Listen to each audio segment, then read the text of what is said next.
जो हम लोग बता रहे हैं कि गरीबी से निकलने का 3 ही रास्ता है, नौकरी, खेती या व्यापार। नौकरी चाहिए तो उसके लिए बढ़िया पढ़ाई होना चाहिए, खेती करना है तो उसके लिए आपके पास जमीन होना चाहिए, और बिजनेस व्यापार करना है तो उसके लिए पैसा पूंजी होना चाहिए। बिहार के बच्चों के पास पढ़ने का उपाय ही नहीं है। यहाँ पर 60% लोगों के पास एक धूर जमीन ही नहीं है, और पूंजी की बात ही मत कीजिए। यहाँ प्रति व्यक्ति आय है 35,000, देश में प्रति व्यक्ति आय है 1,35,000। तो 35,000 रुपया मतलब बिहार में रहने वाला 100 में 80 व्यक्ति दिन में 100 रुपया भी नहीं कमा रहा है। और इस गरीबी का क्रेडिट लेने के लिए नेता आपस में लड़ रहा है, कह रहा है कि हम ज्यादा सुधार दिए, कि हम ज्यादा सुधार दिए।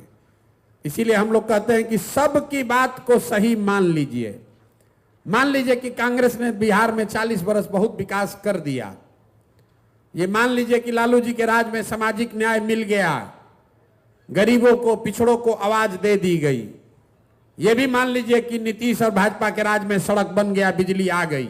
अगर ये तीनों लोगों के बात को सही मान भी लिया जाए तो भी कोई दुनिया में इस बात से इनकार नहीं कर सकता है कि देश का सबसे गरीब, सबसे पिछड़ा, सबसे ज्यादा अशिक्षित, सबसे ज्यादा बेरोजगारी वाला राज्य बिहार ही है। काहे बहस कर रहे हैं कि लालू ज्यादा खराब कि नीतीश ज्यादा खराब, कांग्रेस ज्यादा खराब कि मोदी ज्यादा खराब? हम तो कह रहे हैं कि अगर सबको सही मान लो तो भी हम लोग की हालत सबसे ज्यादा खराब। इसलिए यह व्यवस्था बदलनी चाहिए। बदलनी चाहिए कि नहीं चाहिए? चाहिए कि नहीं चाहिए भाई बताइए।